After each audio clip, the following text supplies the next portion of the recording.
সুপ্রিয় দর্শক, আপনাদেরকে স্বাগত জানাচ্ছি ভোটের সমীকরণের আজকের পর্বে।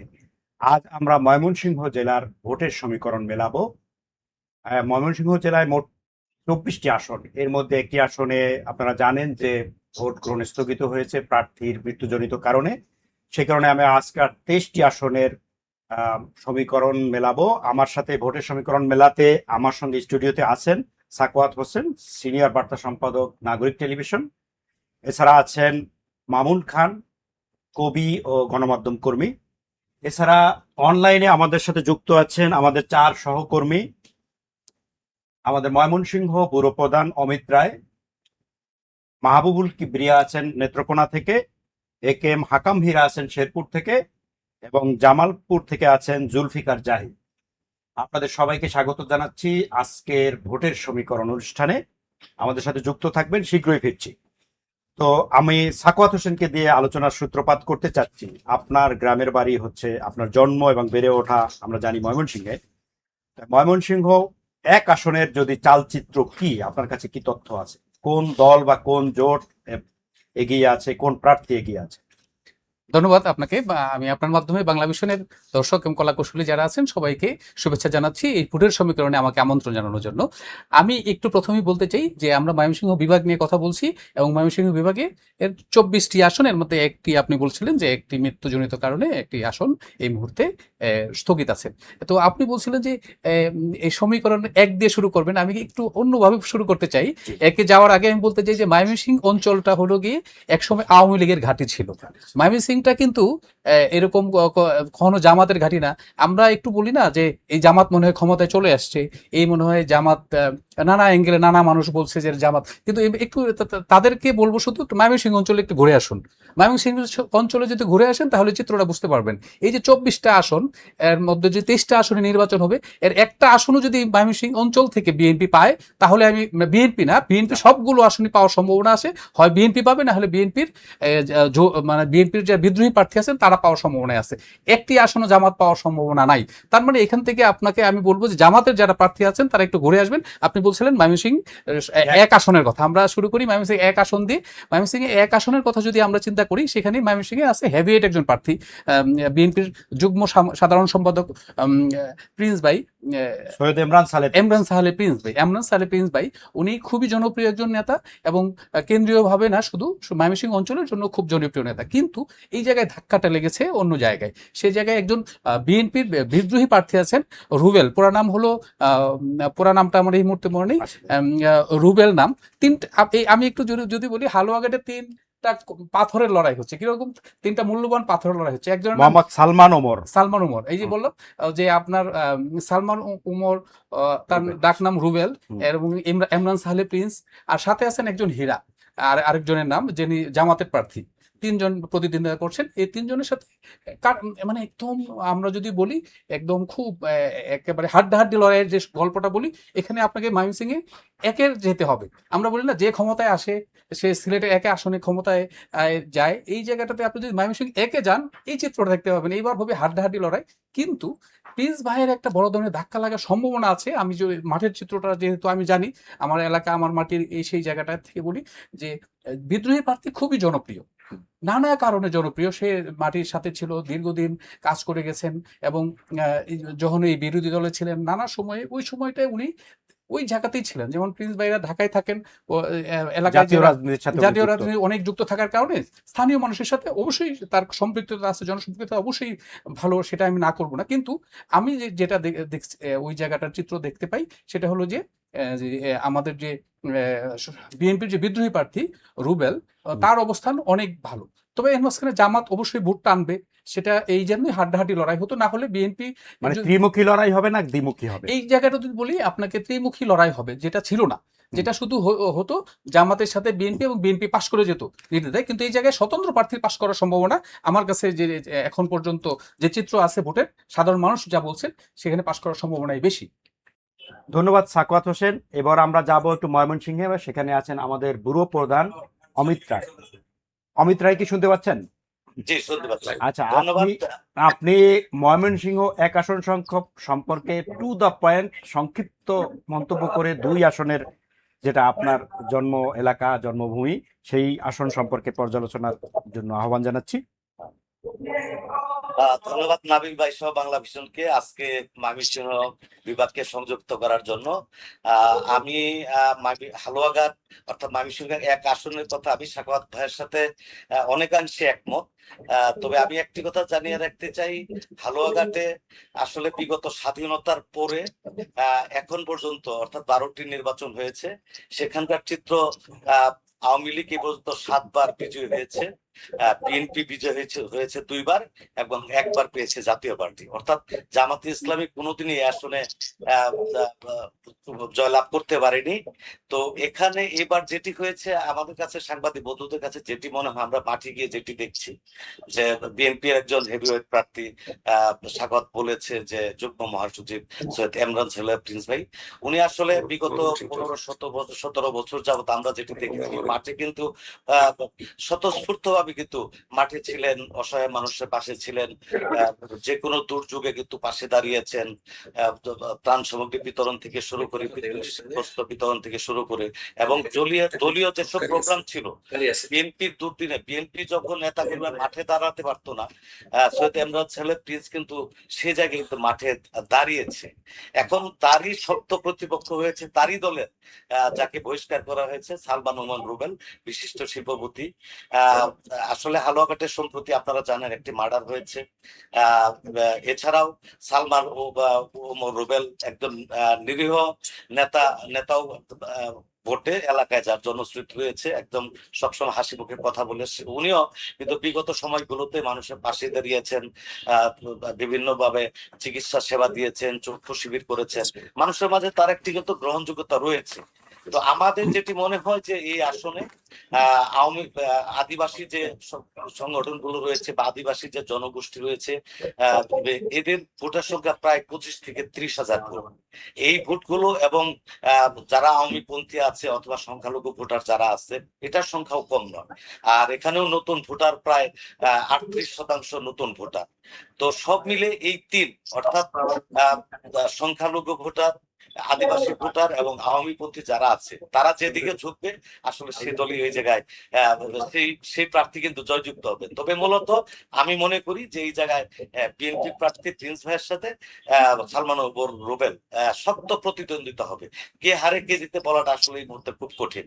এবার আসি ময়মনসিংহ 2, ময়মনসিংহ ফুলপুর 2টি উপজেলা নিয়ে গঠিত ফুলপুর তারাকান্দা আসন। এখানে আমাদের 19টি ইউনিয়ন রয়েছে, 19টি ইউনিয়ন রয়েছে, একটি পৌরসভা, এবং এখানকার প্রার্থী রয়েছে 6 জন। এখানেও আওয়ামী লীগের অবস্থা বরাবরই ভালো ছিল, এখন বিএনপির একটা ভালো শক্ত অবস্থান রয়েছে। কিন্তু এখানে এই আসনে বিএনপির প্রার্থী মোতাহার হোসেন তালুকদার এবং তারই শক্ত প্রতিপক্ষ বিএনপি থেকে বহিষ্কৃত শাহ শহীদ সারোয়ার, তিনি এর আগে এমপি ছিলেন। মূলত আমরা আশা করছি যে এই দুইজনের মধ্যে এই জায়গায় হাড্ডাহাড্ডি লড়াইটা হবে। পাশাপাশি 11 দলীয় জোটের একজন প্রার্থী আছে, ওনারও অনেকটা গ্রহণযোগ্যতা দিন দিনই বাড়ছে। তা আমরা মনে করি এই আসনে ত্রিমুখী লড়াই হওয়ার সম্ভাবনা বেশি। এখানে এটাও আওয়ামী অধ্যুষিত একটি এলাকা, এখানকার আওয়ামী ভোট বা সংখ্যালঘু ভোট বা আদিবাসী কিছু ভোট রয়েছে, এই ভোটগুলো যদি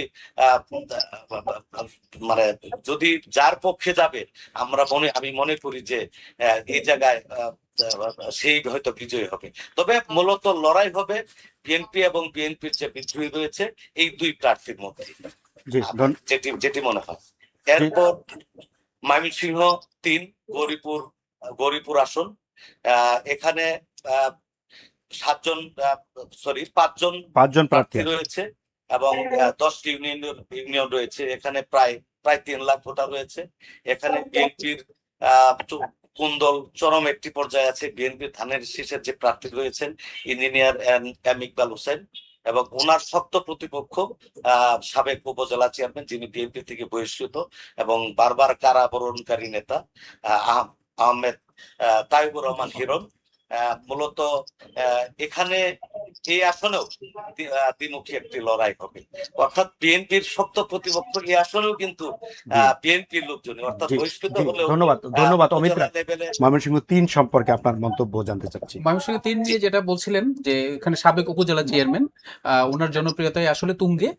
সেই সাথে ইঞ্জিনিয়ার ইকবাল, ওনার একজন বিজ্ঞজন যেটা আছেন, আমরা বলছিলাম যে ময়মনসিংহ অঞ্চলটা হলো গিয়ে, অমিত দা বলছিলেন ওনার কথায় যে এই অঞ্চলটা হলো বেসিক্যালি আওয়ামী অধ্যুষিত এরিয়া, যদি আমরা বলি। তার মানেটা হলো যে আওয়ামী লীগের এই চিত্রটা আসলে ডিপেন্ড করবে যে আওয়ামী লীগের ভোট ব্যাংক কোন দিকে যায়। এখানে অবশ্যই স্বতন্ত্র প্রার্থী এগিয়ে আছেন, কিন্তু এর মানে এই না যে ইনার জনপ্রিয়তা কম। উনি একজন ভালো মানুষ, ইঞ্জিনিয়ার ইকবাল। উনার গ্রহণযোগ্যতাও প্রচুর, কেন্দ্র থেকে শুরু করে একেবারে তৃণমূল পর্যায়ে পর্যন্ত তার খুব গ্রহণযোগ্যতা, এবং খুব নিট অ্যান্ড ক্লিন ভালো মানুষ। কিন্তু যেহেতু উপজেলা চেয়ারম্যান একেবারে মাটির সাথে যুক্ত ছিলেন, সাবেক উপজেলা চেয়ারম্যান, উনি আন্দোলনে ছিলেন, সংগ্রামে ছিলেন, যার কারণে বেশিরভাগ মানুষ তাকে পছন্দ করছেন। কিন্তু ভোটের চিত্র ডিপেন্ড করবে আওয়ামী লীগের যে ভোটগুলো আছে, বা এই ভোটগুলো যে দিকে যাবে, এবং সেই তরুণ প্রজন্ম এখানে একটা ফ্যাক্টর কাজ করবে। তরুণ প্রজন্ম এবং নারী ভোটাররা যে দিকে ঝুঁকবে সেখানে, কারণ গরিবপুরে খুব শিক্ষিত মানুষের সংখ্যা বেশি, এবং সেই শিক্ষিত মানুষগুলো অনেক সময় শিক্ষিত মানুষকে বেছে নেয়। এই জায়গা থেকে দেখা যাবে যে আসলে কি দাঁড়াচ্ছে। জি ধন্যবাদ। আমরা একটু ৪-এ যেতে চাই, ময়মনসিংহ ৪। অমিত রায়, আপনি আপনি বলেন যে আমরা দেখছি যে ময়মনসিংহে ৪-এ প্রার্থী আছেন ৮ জন। এর মধ্যে ধানের শীষের প্রার্থী হচ্ছে ওহাব আকন্দ ওয়াহিদ, এবং জামাতে ইসলামীর আছেন মোহাম্মদ বদরুল আহসান, না কামরুল আহসান, কামরুল আহসান। কামরুল আহসান। এখানে স্বতন্ত্র প্রার্থী দেখছি না। তো এই আসনের চালচিত্র কি? ধন্যবাদ নাবিল ভাই। আপনি জানেন যে ময়মনসিংহ ৪ যে সদর আসনটি বিভাগের মধ্যে সবচেয়ে গুরুত্বপূর্ণ একটি আসন। জি এই আসনে মূলত প্রতিদ্বন্দ্বিতা হবে বিএনপির যে শক্তিশালী ক্যান্ডিডেট, যিনি বিএনপির সহ সাংগঠনিক সম্পাদক আবু ওয়াহাব আকন্দ ওয়াহিদ, এবং জামাতের একজন প্রার্থী যিনি মহানগর জামাতের আমির আমাদের কামরুল আহসান এমরুল, এবং অন্যান্য দলের বাংলাদেশের কমিউনিস্ট পার্টির রয়েছে এমদাদুল হক মিল্লাত। মূলত আসলে এই আসনে ৯ জন প্রার্থী প্রতিদ্বন্দ্বিতা করছেন। এই ৯ জন প্রার্থীর মধ্যে আমরা মাঠে যেটি দেখছি, যে মাঠের যেটি সরগরম চায়ের টেবিলের আড্ডা, বাজারের আড্ডা, বা এই পথে ঘাটে প্রান্তরে যে মানুষের মিছিল, যে মানুষের যে ভোট দেওয়ার প্রবণতার যে ঢল কাকে দিবে, বা স্লোগানে মুখরিত যে নগরী, সেটি কিন্তু দুই প্রার্থীর পক্ষে বেশি হচ্ছে। বিএনপির মনোনীত প্রার্থী আবু ওয়াহাব আকন্দ এবং জামাতের দুইজনেই কিন্তু সমানে সমানে প্রচার চালিয়ে যাচ্ছে। আপনি জানেন যে সিটি কর্পোরেশনের এলাকা এটি একটি ৩৩টি ওয়ার্ড নিয়ে গঠিত। একটি বড় একটি অংশ, এর বাইরে রয়েছে আপনার একটি সদর উপজেলা প্রায় এখানে এই সদর উপজেলায় আপনার ইউনিয়ন হচ্ছে 11টি ইউনিয়ন, এবং আপনি জানেন যে ব্রহ্মপুত্র নদ এটি দুভাগ করেছে, অর্থাৎ চরাঞ্চলেরই প্রায় 7টি ইউনিয়ন চরাঞ্চলের। তো যে কারণে প্রার্থীদের চরম ভাবে হিমশিম খেতে হচ্ছে দাঁড়ে যেতে হলে। চরাঞ্চলে আপনি জানেন যে ময়মনসিংহ একটি অবহেলিত এলাকা, সবাই তাকিয়ে আছে কিন্তু ময়মনসিংহ সদর থেকে কে পাশ করবে।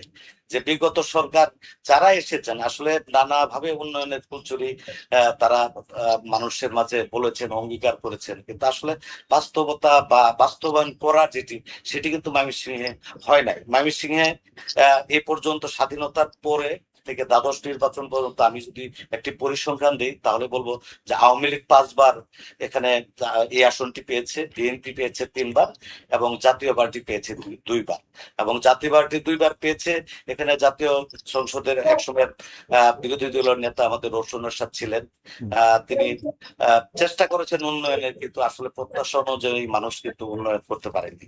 আপনি জানেন ময়মনসিংহ আসলে নানাভাবে সংকটে ময়মনসিংহ 4 সদর আসন। এখানে এই বৃহত্তর ময়মনসিংহ অঞ্চল তথা বিভিন্ন এলাকা থেকে, সিলেট অঞ্চল বা রংপুর অঞ্চল থেকেও কিন্তু এই এলাকার মানুষ বিভিন্নভাবে চিকিৎসা সেবা থেকে শুরু করে, আর যেহেতু শিক্ষানগরী খ্যাত ময়মনসিংহ, এখানে কিন্তু বিভিন্ন জেলা থেকে মানুষ আসে পড়াশোনার জন্য এবং চিকিৎসার জন্য। আসলে আমাদের সেভাবে কিন্তু উন্নয়নটি হয়নি। এখানে শিক্ষা বোর্ড রয়েছে, সব মিলিয়ে একটি গুরুত্বপূর্ণ আসন। এই আসনে দুইজন প্রার্থী আমি বলবো ওয়েটফুল, এবং এখানে আসলে বাস্তব যেটি দেখা যাচ্ছে যে উপরে ধানের শীষের অবস্থা খুবই ভালো। আবার মাঠ পর্যায়ে যদি পর্যালোচনা করে দেখা যায় যে জামাতে ইসলামের যে ক্যান্ডিডেট উনিও কিন্তু শক্তিশালী অবস্থানে চলে যাচ্ছে। এখন এখানে আপনি জানিয়ে রাখি যে ময়মনসিংহ শহর অর্থাৎ সদর আসনটি আহ হিন্দু অধ্যুষিত একটি এলাকা, এখানে সংখ্যালঘু ভোটার প্রচুর রয়েছে। আর যেহেতু এটি শিক্ষানগরী, এখানে কিন্তু নতুন ভোটার অর্থাৎ ইয়াং ভোটার প্রায় 39% মোট ভোটার। আমি যদি মোট ভোটারটুকু আপনাকে জানাতে চাই যে এখানে 6,95,306 ভোট কিন্তু এই সদর আসনে। তার 39% কিন্তু 2008 সালের পরে যারা ভোটার রয়েছে তাদেরকে আমরা নতুন ভোটার বলি, এবং সংখ্যালঘু ভোটারও কিন্তু কম না। এবং যেহেতু আওয়ামী অধ্যুষিত এলাকা, এটিও আমরা মনে করি যে এখানেও যদি তরুণ ভোটার, তরুণ প্রজন্ম এবং আহ আওয়ামী অধ্যুষিত আওয়ামী মনা যারা আছে বা সংখ্যালঘু যারা আছে তারা যেদিকে ভোট দিবে আসলে আসলে তদ্রুপ সেই বিজয়ী হবে বলে আমাদের ধারণা। জি, ধন্যবাদ। আমরা এবার ময়মনসিংহ 5 আসনে যেতে চাই। সেখানে দেখছি প্রার্থীও 5 জন। এখানে বিএনপির ধানের শীষের মহোদয় জাকির হোসেন এবং জামাত ইসলামীর আছেন মতিউর রহমান আকন্দ। এছাড়া আরো কয়েকটা দলের প্রার্থী আছেন। জি, এখানে আপনি যেটা বলছিলেন যে ময়মনসিংহে 5 যে অমিত দা একটা কথা বললেন, সেটা হলো যে ময়মনসিংহ অঞ্চলে হিন্দু অধ্যুষিত এলাকা। এই হিন্দু অধ্যুষিত এলাকার অন্যতম যে ভান্ডার যদি বলেন সেটা হলো গিয়ে যে মুক্তাগাছা। কারণ মুক্তাগাছার জমিদাররাই আমাদের এই অঞ্চলটাকে শাসন করতো একটা সময়, যার কারণে এখানেও হিন্দু ভোট অনেক পরিমাণে বেশি। যেটা বলছেন জাকির হোসেন, উনি হলো গিয়ে জেলা বিএনপির সভাপতি, ময়মনসিংহ জেলা বিএনপির সভাপতি এবং খুবই জনপ্রিয় আহ্বায়ক, এবং খুবই জনপ্রিয় একজন মানুষ। এবং সেই সাথে আপনি জানেন যে এক সময় তার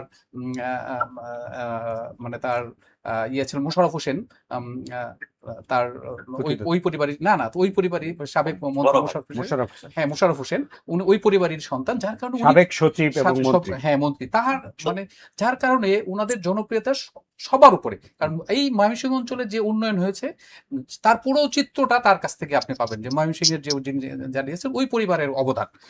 এই জায়গায় আমার যে ফিল্ডের যে অভিজ্ঞতা, যদি আমি যেটা আমার কাছে যে তথ্য আছে, সেই জায়গায় ওনার প্রতিদ্বন্দ্বী হওয়ার তার কোনো সুযোগ নেই। উনি একেবারে যেটা সরলভাবে বলতে গেলে যে উনি মানে ধানের শীষ প্রতীক নিয়ে সহজভাবে পাশ করে আসবেন। আচ্ছা, আমরা এবার যদি ময়মনসিংহ 6-এ যাই, সেখানে আমরা নাবিল ভাই, আমি একটু সাধারণতার সাথে একটু শেয়ার করতে চাই যা আপনি পরিসংখ্যান যদি বলি যে আসলে এই জায়গায় এই বিগত যে নির্বাচনগুলো হয়েছে, অর্থাৎ 12টি নির্বাচন, এখানে আমরা 2টি নির্বাচন 88 সালের নির্বাচন এবং 96 দুটি নির্বাচনের কোনো তথ্য আমাদের কাছে নেই, অর্থাৎ সফটওয়্যারই নেই।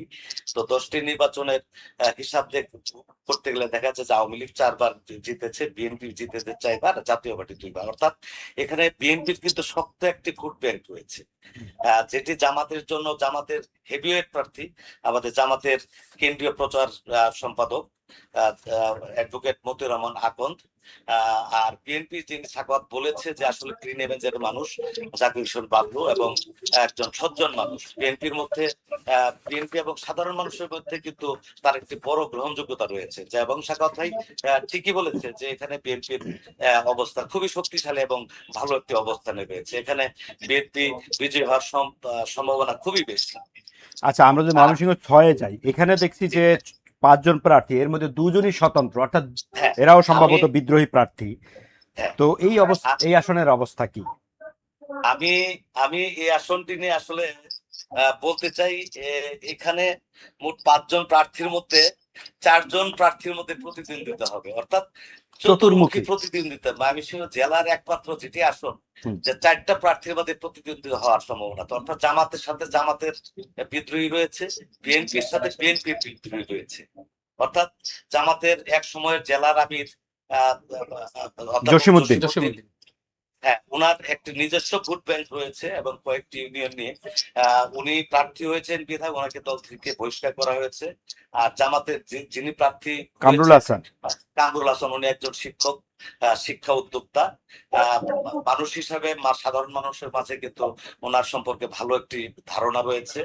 আর বিএনপির যে ক্যান্ডিডেট রয়েছে আক্তারুল আলম এবং তার সাথে একজন বিএনপিরই অর্থাৎ স্বতন্ত্র প্রার্থী আক্তার সুলতানা নারী, হুম। অর্থাৎ এই আমরা ধারণা করছি যে এই জায়গায় চতুর্মুখী একটি লড়াই হবে, জামাতের সাথে জামাতের ভোট ভাগাভাগি হবে এবং বিএনপির সাথে বিএনপির ভোট ভাগাভাগি হবে।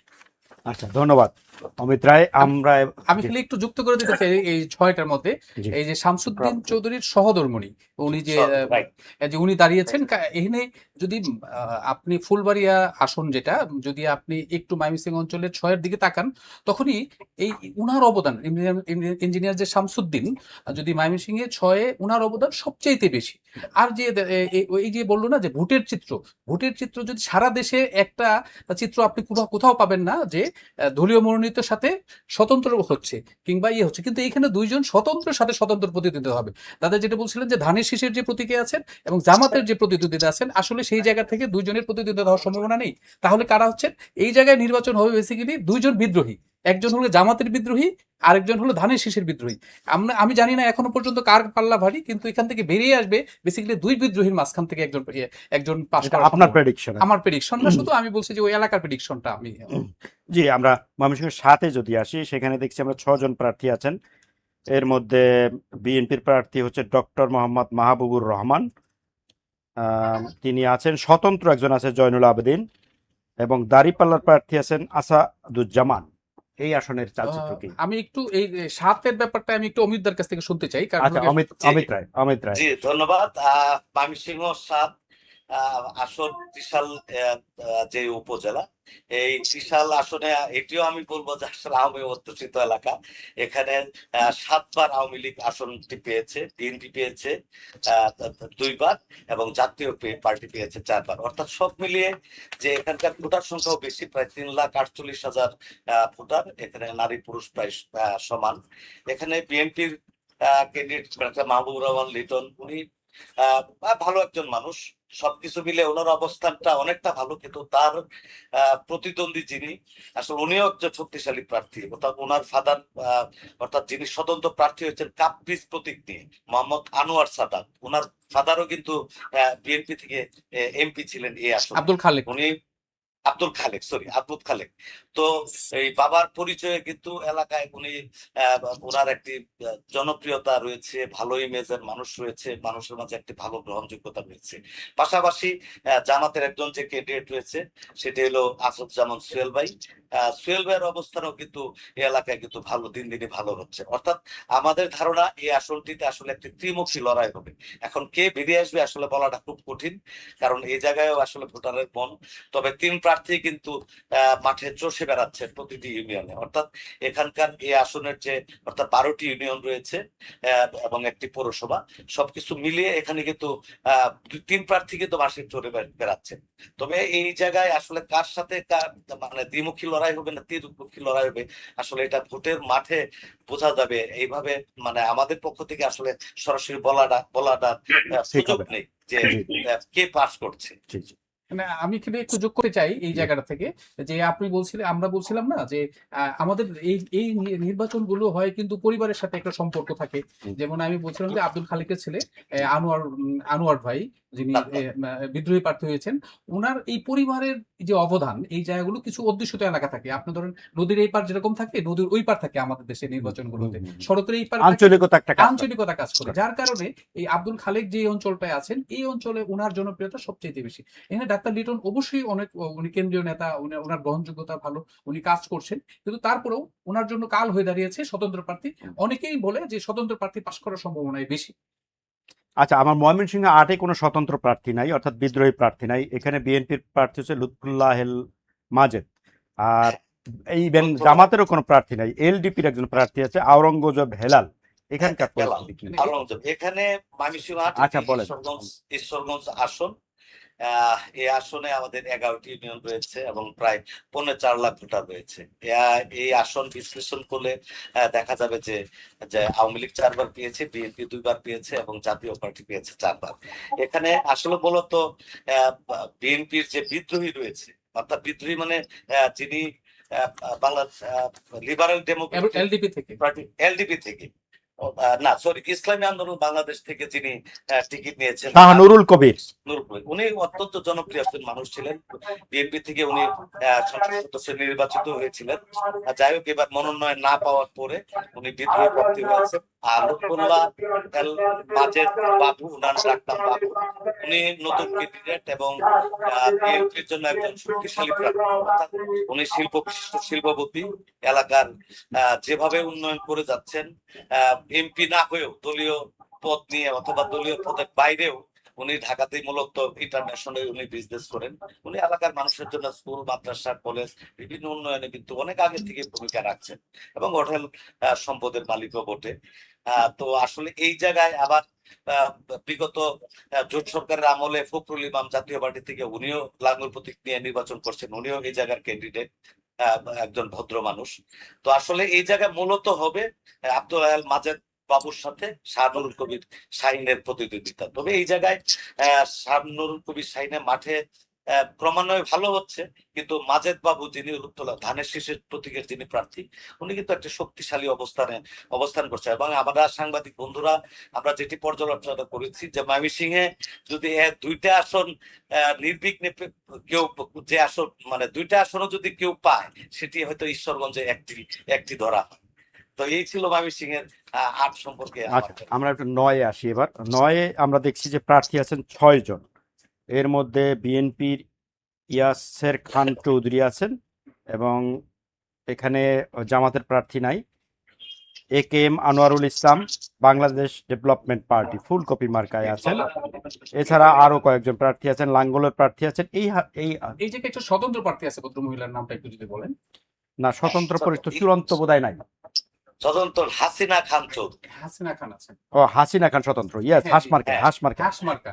এই যে আমি এই জন্য একটু যুক্ত করলাম, যে কারণে আমি মার্কাটাকে নাম হাসিনা খানের নামটা খুঁজে পাচ্ছিলাম না। আচ্ছা, আমি একটু এই আসন নিয়ে বলি। এটি একটি খুবই গুরুত্বপূর্ণ আসন, যে এখানে যে হাসিনা খান চৌধুরী, ওনার স্বামী হচ্ছে খুরম খান চৌধুরী। উনি এই আসনে একাধিকবার এমপি ছিলেন, অর্থাৎ বর্ষিয়ান রাজনীতিক যাকে বলে, বিএনপি ঘরানার। তো ওনার স্ত্রী ওনারই আবার ভাতিজা ইয়াসের খান চৌধুরী, যিনি বিএনপি থেকে মনোনীত হয়েছে ধানের শীষের প্রতীক নিয়ে। অর্থাৎ চাচি ভাতিজার যুদ্ধ যে আসনটাকে আমরা বলি, যে এই মূলত আসলে এই দুইজনের মধ্যে যুদ্ধটা হবে, চাচি জিতবে না ভাতিজা জিতবে। তো বিএনপির অবস্থান যেহেতু একই পরিবারের দুইজন এবং একজন বর্ষিয়ান নেতার স্ত্রী, আরেকজন ইয়াসের খান চৌধুরী, উনিও তার ভাইয়ের ছেলে। তো এই জায়গায়ও আসলে দ্বিমুখী লড়াই। আরেকজন পার্টি রয়েছে এবি পার্টি, অর্থাৎ ADB party, development party, AKM Anwarul Islam চান। তো ওনার অবস্থাও কিন্তু ভালো হচ্ছে। তো আমরা আশা করছি যে আসলে এই আসনে প্রায় এই আসনটিতে প্রায় 4.5 লাখ ভোটার, এখানে প্রায় 13টি ইউনিয়ন রয়েছে।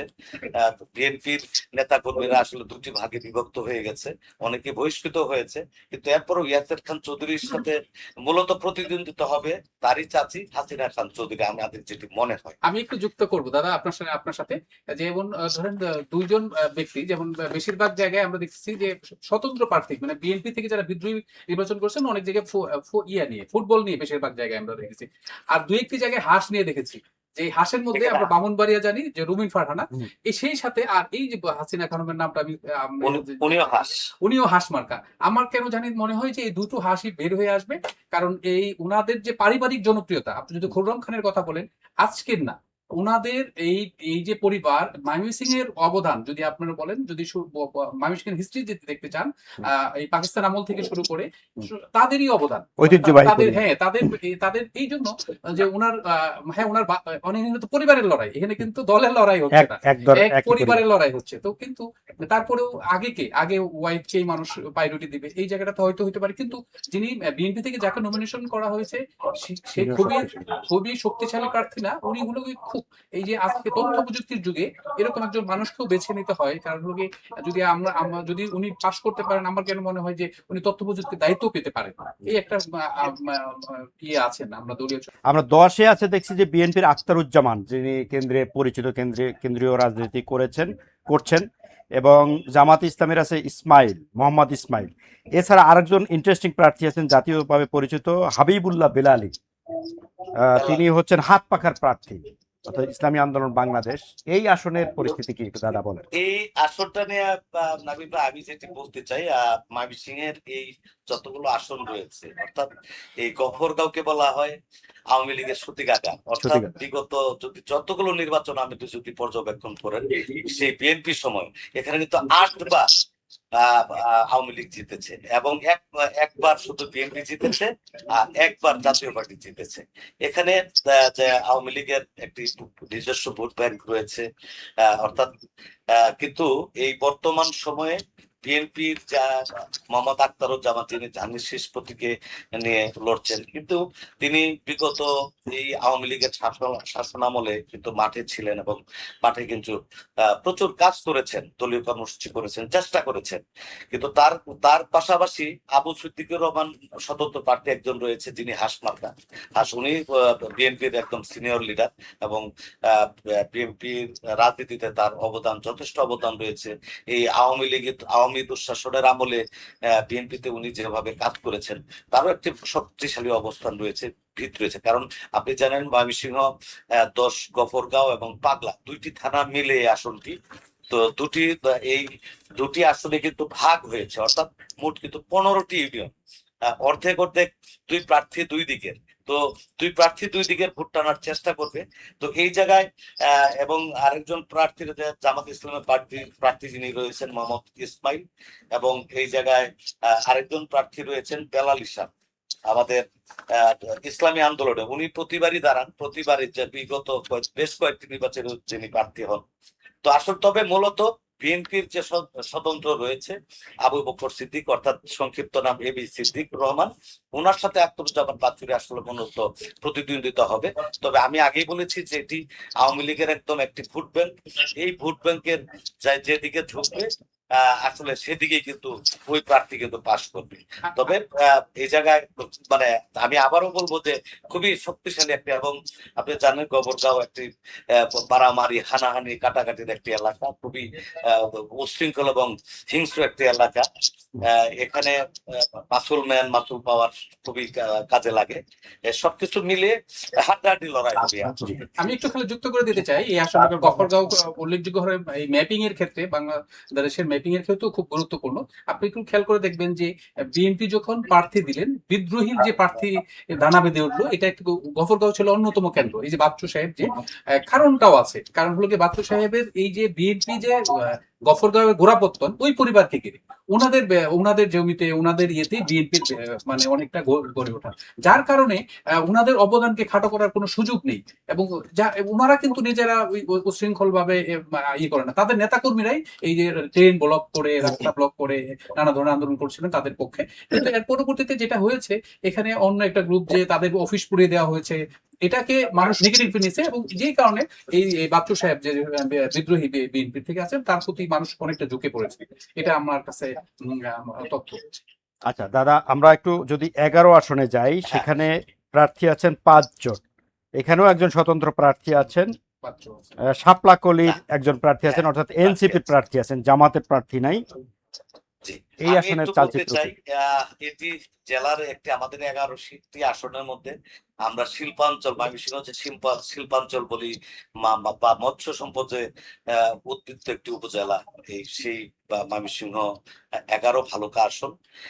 এখানে খুবই শক্তিশালী 2 জন প্রার্থী, অর্থাৎ একজন ফখরুদ্দিন আহমেদ বাচ্চু, উনি বিএনপি থেকে ধানের শীষের প্রতীক নিয়ে লড়ছেন, আর একজন বিএনপি থেকে উনি বহিষ্কৃত হয়েছেন, উপজেলা বিএনপির সভাপতি আহ্বায়ক ছিলেন মোর্শেদ আলম। উনি হরিণ প্রতীক নিয়ে নির্বাচন করছেন, এবং এনসিপির যিনি জাহিদুল ইসলাম, এনসিপির একজন প্রার্থী রয়েছে, তার পক্ষেও বেশ প্রচারণা রয়েছে। এখানে যেটি হয়েছে আপনারা জানেন যে এটি ভালুকা শিল্পাঞ্চল অধ্যুষিত, এখানে ভাসমান ভোটারের সংখ্যা বেশি, অর্থাৎ 3,58,659 জন টোটাল ভোটার রয়েছে। তার মধ্যে ইয়াং ভোটারের সংখ্যা প্রায় 38%। এবং এই 38% বাইরেও যে মোট ভোটার রয়েছে, অর্থাৎ বড় একটি অংশ কিন্তু এখানকার, যেহেতু শিল্প কারখানা, গার্মেন্টস ফ্যাক্টরি রয়েছে, প্রায় 700 থেকে 800 গার্মেন্টস ফ্যাক্টরি রয়েছে, সবকিছু মিলিয়ে এখানে কিন্তু ভাসমান ভোটারের সংখ্যা অনেক বেশি। এই ভোটগুলো যেদিকে যাবে, যে আমাদের যে বিশ্লেষণ, আমাদের যেটি ধারণা, যে সেই প্রার্থী বিজয় হবে। তবে ধানের শীষের প্রার্থী এবং যিনি স্বতন্ত্র প্রার্থী, মূলত এই দুজনের মধ্যেই প্রতিদ্বন্দ্বিতা হবে, অর্থাৎ দ্বিমুখী লড়াই হবে। এখন ভোটের সর্বশেষ লড়াইয়ে কে জিতবে আসলে বলাটা খুব কঠিন, কারণ ধানের শীষের প্রার্থীও শক্তিশালী, তারই সত্য প্রতিপক্ষ হচ্ছে ফরিদ পত্রিকার প্রার্থী। আচ্ছা, আমরা তো যদি দেখি তাহলে ময়মনসিংহে প্রায় আমার কাছে প্রতিটি আসনে বিএনপির সাথে তার বিদ্রোহী প্রার্থীর 11টি আসনের মধ্যে যদি আমরা মানে এই যে দাদার সাথে দাদা তথ্যবহুল ইয়াং ভোটারদের কথা বলছেন, নারী ভোটারদের শিল্পাঞ্চলের কথা বলছেন, সেই জায়গা থেকে এই 11টি আসনের যে চিত্রটা আমার কাছে মনে হলো, দাদার সাথেও বিশ্লেষণ করে যেটা মনে হলো, যে 3টি আসনে বিএনপি নিশ্চিত দিতে পারছেন, আর বেশিরভাগ গুলো মানে 8টি আসনেই প্রতিদ্বন্দ্বিতা হচ্ছে বিএনপি এবং বিদ্রোহীর মধ্যে। আর একটি আসনে আমরা বলছিলাম যেটা হলো বিদ্রোহী এবং বিদ্রোহী, যেটা ফুলপুর 6 এর কথা বলা হচ্ছে, যে আমরা যদি আমি যদি ভুল না করি সেরকম দাদা। না, ঠিক আছে। আপনি কি এই বিশ্লেষণের সাথে একমত? হ্যাঁ, আসলে নাবিল ভাই, আমরা এই 11টি আসন নিয়ে আমি এবং আমাদের এই সহকর্মী, আমার ছোট ভাই সাখাওয়াত, যে বিশ্লেষণটি আমরা দুজনে করলাম, আমরা মোটামুটি আমাদের মাঠ পর্যায়ের সাংবাদিকদেরও একই ধারণা, এবং আমরা পত্রিকা বা বিভিন্ন মাধ্যমে যেগুলো দেখছি, সরজমিনিতে যেগুলো দেখছি, আসলে এখানে এই 11টি আসনের মধ্যে 8টিতেই লড়াই হবে কিন্তু স্বতন্ত্র প্রার্থীর সাথে, বিএনপি, এবং বাকিগুলো, আর জামাতের অবস্থান আসলে আমরা জানি না যে কি হবে, কিন্তু মানুষের মুখে মুখে জামাতের কথা আমরা শুনতে পাচ্ছি, কিন্তু কতটুকু আগাতে পারে শেষ পর্যন্ত ভোটের মাঠে অথবা সিল যুদ্ধে কি আগে এগিয়ে যেতে পারে, সেটি হচ্ছে নির্বাচনের দিন বা ফলাফল ঘোষণার পরে আসলে মূলত বোঝা যাবে। আচ্ছা, ধন্যবাদ অমিত রায়। এবার আমরা একটু নেত্রকোনায় যেতে চাচ্ছি। নেত্রকোনায় মোট আসন সংখ্যা 5টি। তো এইখানেও বেশ কয়েকজন হেভিওয়েট প্রার্থী আছেন। তো আমরা মামুন খানের কাছে যাই। আপনার জন্মভিটা হচ্ছে নেত্রকোনার সন্তান আপনি। তো নেত্রকোনা 1 আসনের চালচিত্র যদি আপনার কাছে প্রথমে জানতে চাই, এখানে ব্যারিস্টার কায়সার কামাল, যিনি বিএনপির কেন্দ্রীয় আইন বিষয়ক সম্পাদক, আলোচিত প্রার্থী। এছাড়া বাংলাদেশ খেলাফত মজলিসের রিকশা মার্কে আছেন গোলাম রব্বানী। মোট 6 জন প্রার্থী আছেন। নেত্রকোনার চালচিত্র কি? ধন্যবাদ নাবিল ভাই আমাকে ভোটের সমীকরণ অনুষ্ঠানে আমন্ত্রণ জানানোর জন্য। আসলে এখন তো মানে সারা দেশের মতো নেত্রকোনাতেও ভোটের যে লড়াই, ভোটের যে প্রচারণা ব্যাপকভাবে জমে উঠেছে। তো আপনি নেত্রকোনায় দেখবেন, আপনি নিজেই বলেছেন যে এখানে হেভিওয়েট প্রার্থী আছেন 2 জন, মানে 2টি আসনে। এর মধ্যে 1 আসন যেটি নেত্রকোনা, সেখানে হচ্ছেন বিএনপির কেন্দ্রীয় আইন সম্পাদক ব্যারিস্টার কায়সার কামাল অনেকদিন ধরেই মানে বিএনপির প্রতিনিধি হিসেবে এলাকায় তার মানে কলমাকান্দা এবং দুর্গাপুর যে আসনটি, সেখানে কাজ করে যাচ্ছেন, তার দলীয় কর্মীদেরকে গোছাচ্ছেন, দলীয় এবং যারা বিএনপি পন্থী ভোটার আছেন তাদের পাশে উনি, যদিও উনি তার সময় বেশি কাটে ঢাকায়, কিন্তু এলাকাতে উনি সময় দেন। সেক্ষেত্রে বলা যায় যে উনি একেবারে বিনা মানে খুব মানে কোনো কষ্ট ছাড়াই বা খুব হার্ড মানে কম্পিটিশন ছাড়াই উনি জয়ী হতে যাচ্ছেন, এটা আমরা ধরে নিতে পারি। আচ্ছা, আমরা যদি নেত্রকোনা 2-এ আসি, নেত্রকোনা 2-এর পরিস্থিতি কি? সেখানে প্রার্থী আছেন 5 জন। এখানে বিএনপির মোহাম্মদ আনোয়ারুল হককে দেখতে পাচ্ছি, আর এনসিপির প্রার্থী আছে। এখানে জামাতের প্রার্থী নাই, ফাহিম রহমান খান এনসিপির প্রার্থী। এখানে নেত্রকোনার 2 আসনটি হচ্ছে নেত্রকোনা সদর এবং বারহাট্টা। এটিও একটি খুব গুরুত্বপূর্ণ আসন, এবং যিনি বিএনপির প্রার্থী হিসেবে আছেন উনি হচ্ছেন নেত্রকোনা জেলা বিএনপির সভাপতি ডাক্তার আনোয়ার। উনিও মানে ওই বিগত সময়গুলোতে কর্মীদের পাশে ছিলেন, ভোটারদের পাশে ছিলেন, এবং অনেক লড়াই সংগ্রাম করে এই পর্যন্ত উনি এসেছেন, এবং তার পুরস্কার স্বরূপ আগেই উনি ওই জেলা বিএনপির সভাপতি পদ পেয়েছেন। আর এখানে আপনি যে বললেন যে জামাতের প্রার্থী নেই, আমরা যদি বলি বিএনপির পরেই যে প্রার্থীকে কাউন্ট করা সেটা হচ্ছে জামাত নেই, বিদ্রোহীও নাই। সেই ক্ষেত্রে আমরা মনে করছি, এবং ভোটারদের যে তাদের যে মানে এলাকার মানুষের যে অভিমত, সেই অভিমত অনুযায়ী বোঝা যায় উনি খুব সহজেই পাশ করতে যাচ্ছেন। মামুন খান, ধন্যবাদ। আমরা একটু নেত্রকোনায় যাই। মাহবুবুল কিরুয়াকে শুনতে পাচ্ছেন আমাকে? জি, শুনতে পাচ্ছি। আচ্ছা, মামুন খান বললেন যেমন যে নেত্রকোনা 1 এবং 2 আসনে বিএনপির প্রার্থীরা স্পষ্ট এগিয়ে আছে। আপনি কি মনে করেন? আপনি মাঠে কাজ করছেন, মানুষের রিয়াকশন কি? ধন্যবাদ নাবিল ভাই এবং সেই সাথে মামুন খানকেও। তো আমি বলতে চাচ্ছি নেত্রকোনা জেলার পাঁচটি আসন। তো পাঁচটি আসনে আপনার বিএনপি, জামাত, এনসিপি, খেলাফত মজলিস এবং বিভিন্ন দলের 25 জন প্রার্থী লড়াইয়ে নেমেছে আইন প্রণেতা হতে। নেত্রকোনা পাঁচটি আসনে বরাবরই বিএনপি এবং আওয়ামী লীগ তাদের প্রাধান্য ধরে রেখেছিল। তো আপনি বলছেন যে আসলে নেত্রকোনা এক আসন, নেত্রকোনা এক আসন দুর্গাপুর কলমাকান্দা, এটা গারো পাহাড় অঞ্চলের কলমাকান্দা এবং দুর্গাপুর উপজেলা নিয়েই নেত্রকোনা এক আসন। 1991 সালের পর থেকে 2008 সাল পর্যন্ত 4টি নির্বাচনে বিএনপি ও আওয়ামী লীগ 2বার করে জয়লাভ পায়। আসনটি বর্তমানে বিএনপির কেন্দ্রীয় কমিটির আইন বিষয়ক সম্পাদক, জাতীয়তাবাদী আইনজীবী ফোরামের মহাসচিব ব্যারিস্টার কায়সার কামাল দলীয় প্রার্থী হয়ে লড়াই আছেন। আমি স্থানীয় ভোটারদের সাথে কথা বলে তারা যে জানিয়েছেন, ব্যারিস্টার কায়সার কামাল রাজনৈতিক কর্মকাণ্ডের পাশাপাশি এলাকায় দীর্ঘদিন ধরে সাধারণ মানুষের পাশে থেকে কাজ করছেন। দুর্গম পাহাড়ি জনপদের যোগাযোগ ক্ষেত্রে নিজ উদ্যোগে সাঁকো তৈরি, দুস্থ মানুষের চিকিৎসা সেবা অথবা আবাসনের ব্যবস্থা করে দেওয়া, মানবিক কর্মকাণ্ড পরিচালনা করে যাচ্ছেন। এইভাবে নিজের একটা ভালো অবস্থান উনি ইতিমধ্যে তৈরি করেছেন এলাকার মানুষের মধ্যে। তো পাশাপাশি খেলাফত মজলিসের যে গোলাম রব্বানী, উনি জনপ্রতিনিধি থাকাকালে মানুষের পাশে বিগত দিনে মানে ওনার অবস্থানটাও কিন্তু ভালো। কিন্তু তারপরও ব্যারিস্টার কায়সার কামাল ওনার যে জনপ্রিয়তা এবং উনি যে এলাকার লোকজনের মনে স্থান করে নিয়েছেন, আমরা বলতে পারি আসলে যে আসনটা বিএনপির ব্যারিস্টার কায়সার কামাল ওনার জয়লাভ করার একটা উজ্জ্বল সম্ভাবনা মানে আছে। সেটা এলাকার ভোটাররা মানে তারা এই ব্যাপারে আলাপ আলোচনা। জি ধন্যবাদ, আমরা বুঝতে পেরেছি। আপনি কি নেত্রকোনা 2 এর পরিস্থিতিও কি একই রকম? সেখানে কি বিএনপি প্রার্থী এগিয়ে আছেন? নেত্রকোনা 2 আসনে আপনাকে বলছি ভাইয়া যে এখানে 5 জন প্রার্থী। 5 জন প্রার্থীর মধ্যে নেত্রকোনা জেলা বিএনপির যে সভাপতি বিশিষ্ট চিকিৎসক অধ্যাপক ডাক্তার আনোয়ারুল হক, উনি আসলে দীর্ঘদিন যাবৎ দলের সাথে দলকে উনি ধরে রেখেছেন এবং দলের নেতা কর্মীদের পাশে সবসময় মানে ছিলেন, এখনো আছেন। ওনার যে জনপ্রিয়তা, উনি মানে চিকিৎসা ক্ষেত্রে দল মত নির্বিশেষে ওনার চিকিৎসা নেয় নাই এমন কোন ব্যক্তি আসলে ওনার চেম্বারে গেলে পরে, ওনার কাছে যাওয়ার পরে আসলে দলের বাইরেও উনি সাধারণ মানুষের মধ্যে এটা স্থান করে নিয়েছেন।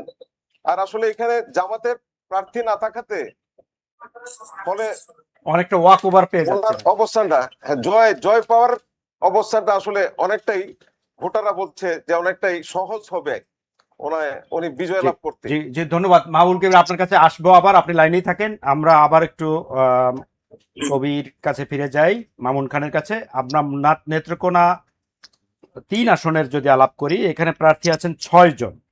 এখানে জামাত ইসলামের প্রার্থী খায়রুল কবির নিয়োগী, আর বিএনপির প্রার্থী হলো রফিকুল ইসলাম হেলালি।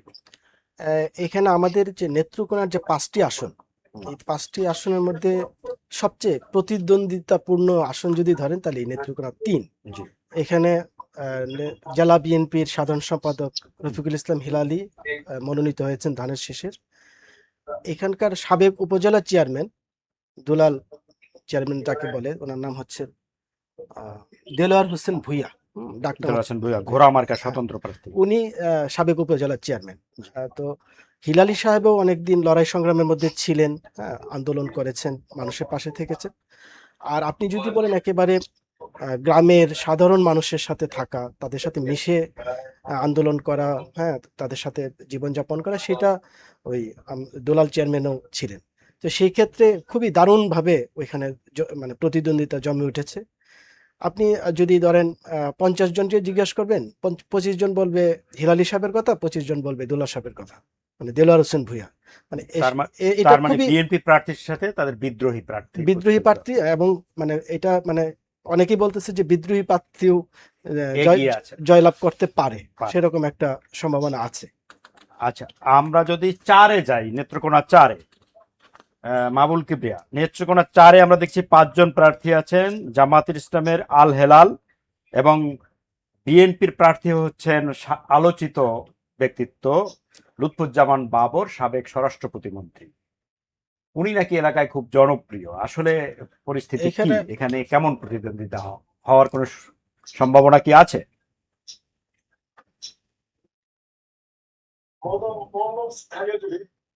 এই জেলার হাওর অঞ্চল, এই মদন মোহনগঞ্জ খালিয়াজুরি উপজেলা, এই আসনটি আসলে সবসময় হেভিওয়েট প্রার্থী আওয়ামী লীগের সাবেক মন্ত্রী ছিলেন আব্দুল মুমিন, এবং দীর্ঘদিন যাবৎ বিএনপিরও সাবেক মন্ত্রী লুৎফুজ্জামান বাবর, দুজনেই আসলে মানে এখানে হেভিওয়েট।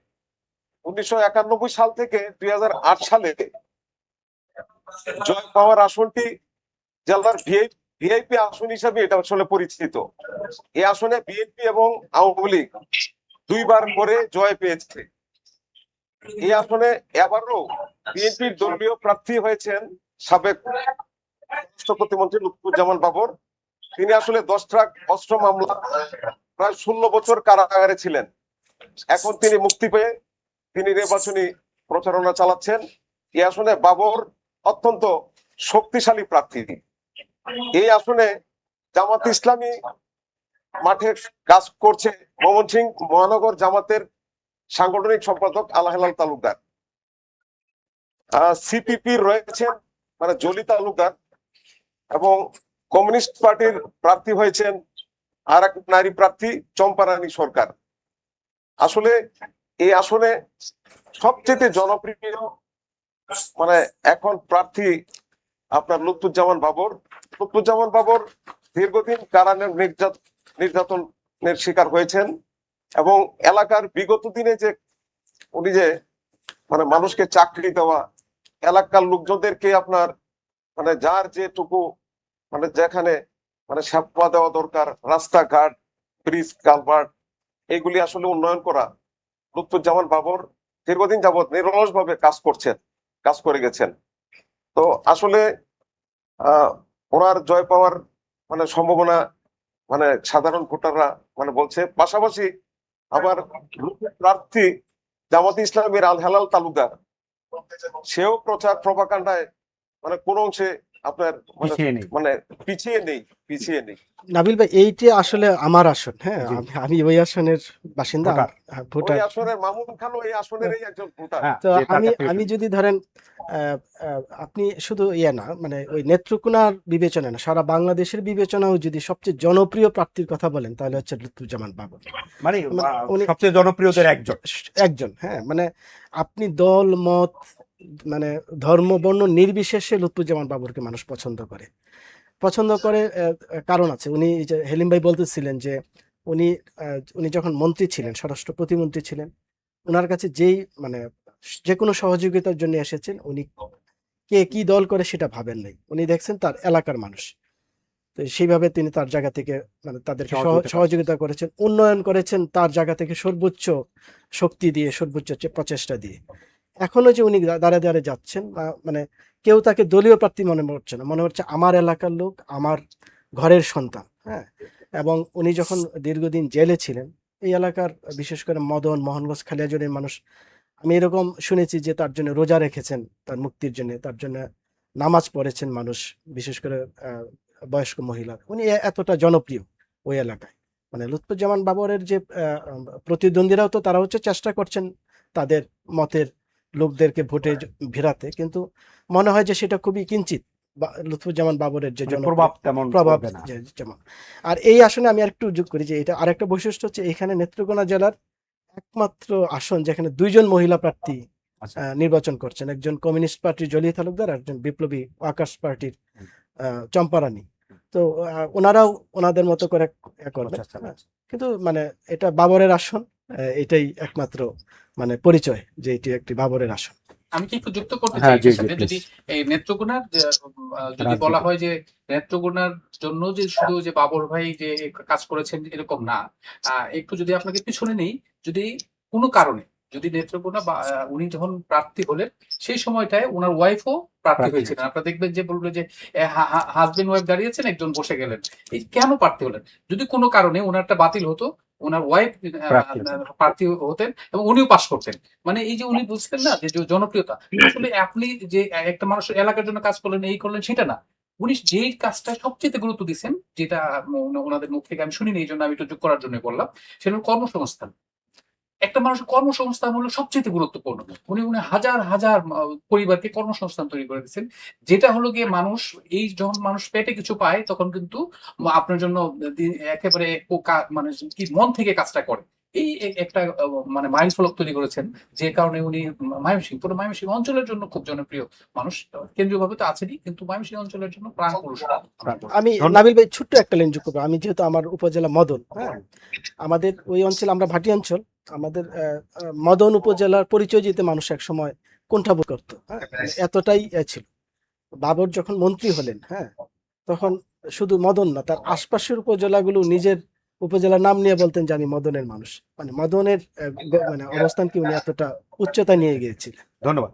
আমরা একটু হেলিম ভাইয়ের কাছে যাচ্ছি, নেত্রকোনা 5-এর বিষয়ে ওনার কাছে জানতে চাইবো। সেখানে প্রার্থী সংখ্যা দেখছি কম, মাত্র 3 জন প্রার্থী আছেন। এখানে বিএনপির আবু তাহের এবং জামাত ইসলামের আছেন মাসুম মোস্তফা, আর হাত পাখার একজন প্রার্থী আছেন নুরুল ইসলাম। এই আসনে কোন কোন প্রার্থীর মধ্যে প্রতিদ্বন্দ্বিতা হবে? নেত্রকোনা 5 আসনটি আসলে একটি উপজেলা নিয়েই পূর্বতলা, এই একটি আসন নিয়ে আপনার নেত্রকোনা 5 আসন। এই আসনে 91 সাল থেকে 2008 সাল নাগাদ 4টি নির্বাচনে আওয়ামী লীগ ও বিএনপি 2বার করে জয় পায়। এই আসনটিতে বিএনপির প্রার্থী হচ্ছেন জেলা বিএনপির সাবেক সাধারণ সম্পাদক আবু তাহের তালুকদার, আর জামাত ইসলামের শক্ত ঘাঁটি হিসেবে পরিচিত এই আসনে জেলা জামাতের প্রার্থী অ্যাসিস্ট্যান্ট সেক্রেটারি, সাবেক উপজেলা পরিষদের মানে ভাইস চেয়ারম্যান অধ্যাপক মাসুম মোস্তফা, আর আরেকজন প্রার্থী, এই 3 জন আপনার প্রতিদ্বন্দ্বিতা করছে। নুরুল ইসলাম। এখানে আসলে হাড্ডাহাড্ডি মানে মানে লড়াই হবে। তো এখানে প্রার্থীরা আপনার, বিশেষ করে ভোটাররা যেভাবে আপনার বিএনপিও তার সেই ঘাঁটিটি আসলে সম্মান ধরে রাখার জন্য দিন রাত পরিশ্রম করে যাচ্ছে, ঠিক জামাতও সেটা আসলে তার মর্যাদার লড়াই হিসেবে একটি আসন যেটা পেতে আসলে সর্বশক্তি নিয়োগ করছে, মাঠে কাজ করে যাচ্ছে। তার মানে মামুন খানের কাছে যদি চাই, নেত্রকোনার যে 5টা আসন, এর মধ্যে বিএনপি কয়টা পেতে যাচ্ছে আর আপনার কাছে কি মনে হচ্ছে? 5টার মধ্যে তো ধরেন 5টাতেই বিএনপির সম্ভাবনা আছে। আমরা যদি হেলিম ভাই বলতেছেন যে 2টা আসনে হাড্ডাহাড্ডি লড়াই হবে, একটা হচ্ছে 3 বিএনপির প্রতিদ্বন্দ্বী মানে বিদ্রোহী প্রার্থী যিনি, উনিও খুব স্ট্রং প্রার্থী, আর লাস্ট 5 যেটা, এখানেও জামাতও ভালো পজিশনে আছে, এখানেও হবে, প্রতিদ্বন্দ্বিতা হবে। আশা করছি যে মানে শেষ পর্যন্ত যারা জনগণ যাদেরকে বিশ্বাস করবে, ভালোবাসবে, তারাই হয়তো জয়ী হবে। জি, ধন্যবাদ। আমরা এবার একটু যেতে চাচ্ছি শেরপুর থেকে আমাদের হাকাম হীরা। আচ্ছা, আপনার শেরপুরে 3টি আসন, এর মধ্যে আমরা জানি একটা আসনে তো নির্বাচন হচ্ছে না, তো সেক্ষেত্রে আমরা 1 এবং 2 আসন নিয়ে আপনার কাছ থেকে পর্যালোচনা জানতে চাইবো। আমরা দেখতে পাচ্ছি যে শেরপুর 1 আসনে প্রার্থী আছেন 6 জন। এর মধ্যে বিএনপির প্রার্থী হচ্ছে, এই যে আমরা আলোচিত মুখ, বিএনপির সর্বকনিষ্ঠ প্রার্থী মনে হয় সানজিদা জেবেরি। এছাড়া জামাতে ইসলামীর আছে রাশেদুল ইসলাম রাশেদ। এছাড়া স্বতন্ত্র প্রার্থী আছে দেখছি একজন শফিকুল ইসলাম মাসুদ। তো এখানে কোন প্রার্থী বা কোন দল এগিয়ে আছে বলে আপনি মনে করছেন? ধন্যবাদ। আসলে দেশের সীমান্তবর্তী জেলা হচ্ছে শেরপুর। আপনি ইতিমধ্যেই বলেছেন যে শেরপুরের 3টা আসন, একটা আসনের প্রার্থীর মৃত্যুজনিত কারণে সেটা স্থগিত আছে, আর এখন 1 এবং 2 আসনে নির্বাচন হচ্ছে। তো শেরপুর 1 আসনে 6 জন প্রার্থীর কথা আপনি বলেছেন, এর মধ্যে প্রিয়াঙ্কা তো এবং 11 দলীয় জোট তথা জামাতের প্রার্থী আছেন হাফেজ রাশিদ এবং স্বতন্ত্র অর্থাৎ বিএনপির বিদ্রোহী প্রার্থী হিসাবে আছেন মোটরসাইকেল প্রতীকের শফিকুল ইসলাম মাসুদ। আরো যে 6 জন প্রার্থী যাদের প্রতীক আছে তারা ইতিমধ্যে ইঞ্জিনিয়ার লিখন মিয়া, তিনি যেহেতু 11 দলীয় জোটের কারণেই তিনি জামাত প্রার্থীকে সমর্থন দিয়েছেন। আর একজন প্রার্থী যিনি ইলিয়াস উদ্দিন, তিনি বিএনপির যে বিদ্রোহী প্রার্থী আছে স্বতন্ত্র প্রার্থী, তাকে সমর্থন দিয়েছেন। আর আরেকজন প্রার্থী আছেন জাতীয় পার্টির লাঙ্গল প্রতীকের মাসুদুল হক মনি। এই হচ্ছে শেরপুর 1 আসনের প্রার্থী। এখন আমরা বলতে পারি যে মোটামুটি 4 জন প্রার্থী মাঠে আছেন। 4 জন প্রার্থীর প্রতিদ্বন্দ্বিতার মধ্যে যে ডাক্তার সানসিলা জেবরিন প্রিয়াঙ্কা, তিনি দাবি করেন, তার দাবি অনুসারে তিনি সর্বকনিষ্ঠ প্রার্থী সারা দেশে, এবং ময়মনসিংহ বিভাগের যে 24টি আসন আছে এর মধ্যে বিএনপির প্রার্থীদের মধ্যে তিনি একমাত্র মহিলা প্রার্থী। তো এই সানসিলা জেবরিন প্রিয়াঙ্কা আসলে খুবই ক্লিন ইমেজের একজন মানুষ এবং তরুণদের আইকন হিসাবে তিনি মাঠে আছেন। তো বিএনপি এখন যে নির্বাচনের যে পরিস্থিতি, ডাক্তার প্রিয়াঙ্কা তিনি মানে গণসংযোগ করছেন, গ্রামে গঞ্জে সাধারণ মানুষের সঙ্গে মিশে মানে অনেকটাই ভোটের মাঠে তিনি একজন আলোচিত প্রার্থী। তো তার সঙ্গে প্রতিদ্বন্দ্বিতায় হওয়ার ছিল জামাতের সঙ্গে, কিন্তু সেখানে ভাগ বসাচ্ছেন বিএনপির যিনি বিদ্রোহী প্রার্থী শফিকুল ইসলাম মাসুদ। তিনিও বিএনপির একজন ডেডিকেটেড নেতা, ছাত্র রাজনীতি থেকে তিনি এসেছেন এবং সর্বশেষ জেলার যে আহ্বায়ক কমিটি ছিল সেটার যুগ্ম আহ্বায়ক ছিল, কিন্তু বিদ্রোহী প্রার্থী হওয়ার কারণে তিনি মধ্যে বহিষ্কৃত হয়েছেন। তো এই অবস্থায় মানে আমরা শেরপুর 1 আসনে যেটা আমাদের অনুসন্ধান, সেটাতে আমরা অনুধাবন করেছি এখানে লড়াইটা হবে ত্রিমুখী লড়াইয়ের মধ্যে। এখন বিএনপি প্রার্থী সানসিলা জেবরিন প্রিয়াঙ্কা মানে তিনি অনেকটাই এগিয়ে, তার মানে তার সবচেয়ে বড় কাটা হচ্ছে তার বিদ্রোহী প্রার্থী শফিকুল ইসলাম মাসুদ। যে আপনি জানেন ইতিমধ্যে যে শেরপুর 1 আসনের 12টি নির্বাচনের মধ্যে মানে 8বারই কিন্তু আওয়ামী লীগ হয়েছে, কিন্তু 2বার জাতীয় পার্টি 3বার। তো এই যে 8 বিজয়ী হয়েছেন, যার ফলে আওয়ামী লীগের একটা মানে ভোট ব্যাংক বলি বা একটা আওয়ামী প্রতি মানে সমর্থন এটা তো আছে। এখন শেরপুরে যে নির্বাচনটা হচ্ছে সেই নির্বাচনে যে আওয়ামী লীগের এই বিপুল সংখ্যক ভোটার তারা কি করবে, তারা কোন দিকে যাবে, বা তাদের মধ্যে কি ভাগ হবে কিনা, বা তারা ভোট কেন্দ্রে যাবেন কিনা, এই সমস্ত প্রশ্নগুলো কিন্তু এখন মানে সব জায়গায় আলোচিত হচ্ছে। তো শেরপুর 1 আসনকে আমরা যেভাবেই বলি যে এখানে আসলে শেরপুরে অনেকগুলো সমস্যা আছে। শেরপুর অনেকদিনের দাবি একটা বিশ্ববিদ্যালয়, একটা মেডিকেল কলেজ, মানে রেল লাইন, এগুলো নিয়ে কিন্তু দীর্ঘদিন দাবি চলছে। তো যদিও এখন যারা প্রার্থী হয়েছেন তারা সবাই বলছেন তারা নির্বাচিত হলে এগুলো করবেন, এবং শেরপুর একটা কৃষি নির্ভরশীল জীবিকার প্রধান উপায় কৃষি। কৃষকরা কিভাবে তাদের ফসল ন্যায্য মূল্য পাবে, শিক্ষায় অনেকটা পিছিয়ে। তো এই সমস্ত বিষয়গুলো এখন সাধারণ ভোটাররা একদম চুলচেরা বিশ্লেষণ করছেন যে আসলে কে নির্বাচিত। জি হাকাম মিয়া, লড়াইটা হবে।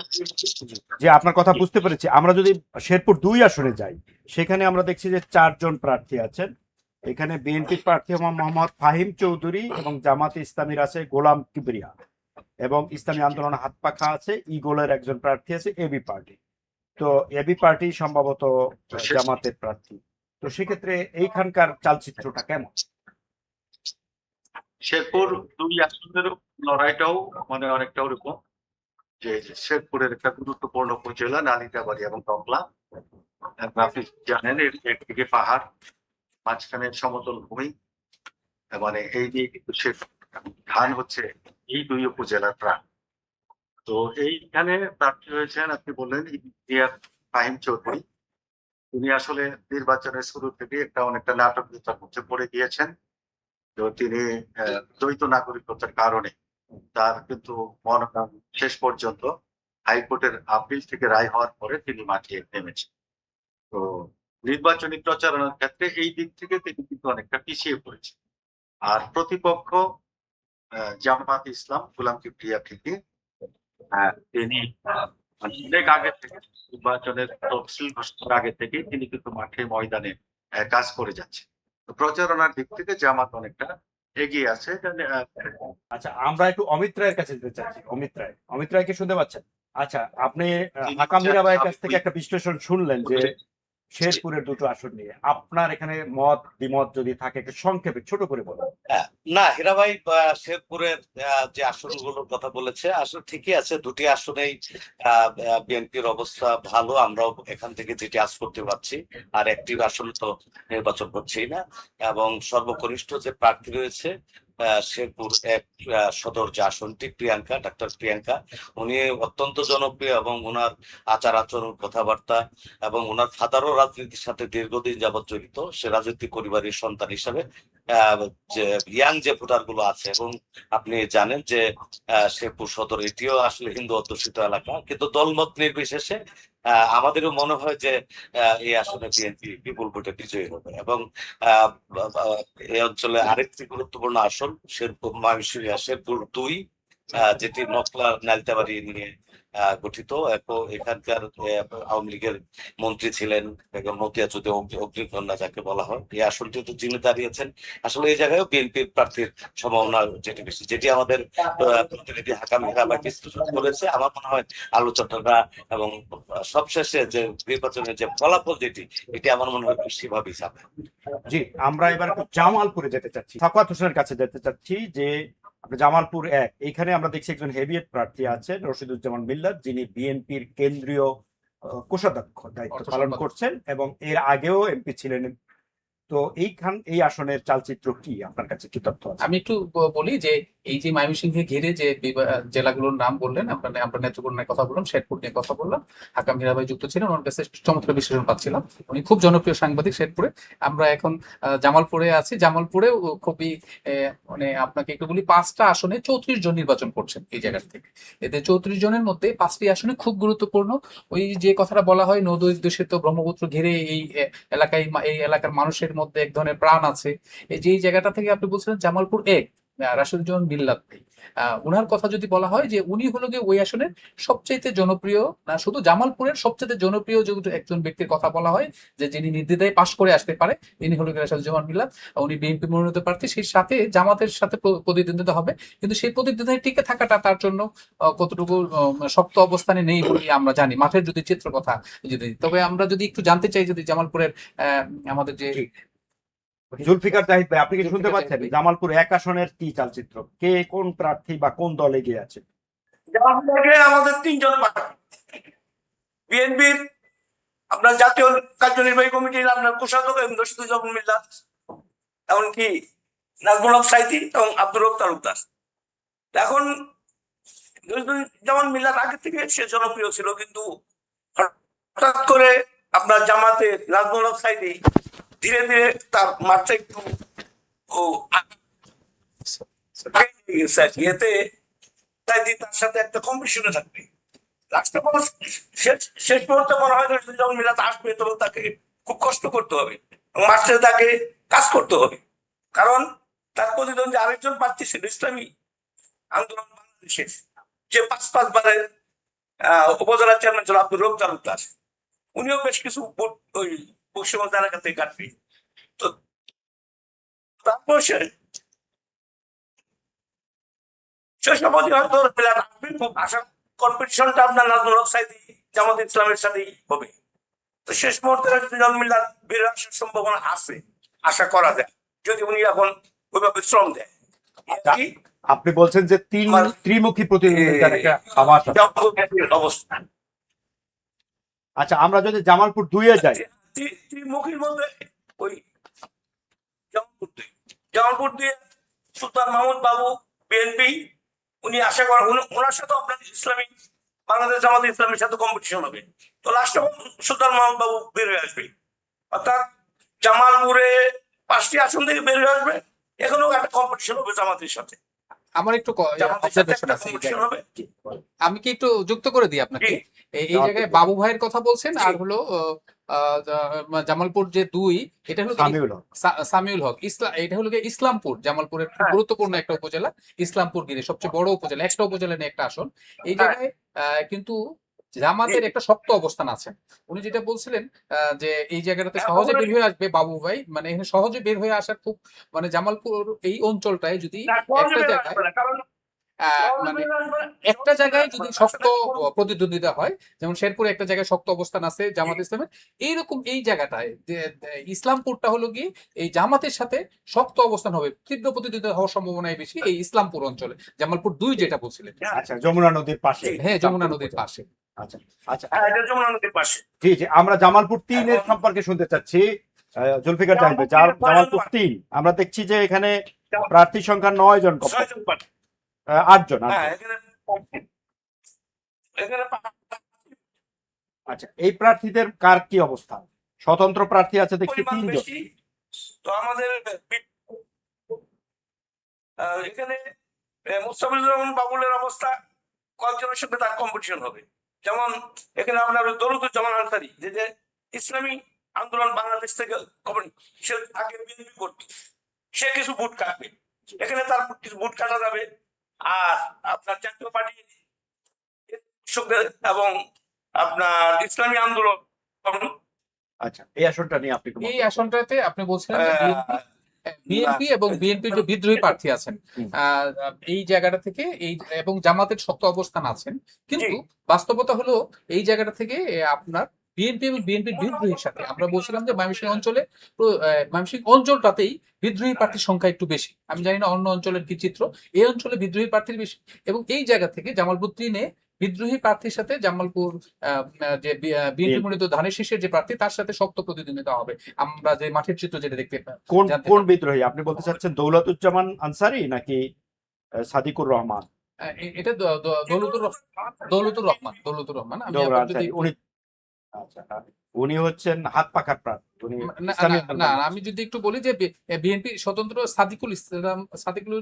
সাদিকুর রহমান শুভ, বিএনপি স্বতন্ত্র সাদিকুর রহমান। সাদিকুর রহমান শুভর কথা আমি বলতে যাচ্ছি, তার কাপ্রিস অবস্থান দিন মার্কা। দিন ভালো হয়, কাপ্রিস মার্কাকে। আচ্ছা আচ্ছা, আমরা এবার যদি আবার একটু জুলফিকার জাহিদের কাছে যাই, জামালপুর 4 আসন। জুলফিকার জাহিদ কি শুনতে পাচ্ছেন? জামালপুর 4 আসনে আমরা দেখছি যে 6 জন প্রার্থী আছেন। এর মধ্যে এখানে কোনো বিদ্রোহী বা স্বতন্ত্র প্রার্থী দেখা যাচ্ছে না। বিএনপির আছেন ফরিদুল কবির তালুকদার, আর জামাত ইসলামীর আছে মোহাম্মদ আব্দুল আওয়াল। এছাড়া আরো বিভিন্ন দলের প্রার্থী আছে। ট্রাকের প্রার্থী আছে ইকবাল হোসেন। এই আসনের চালচিত্র কি?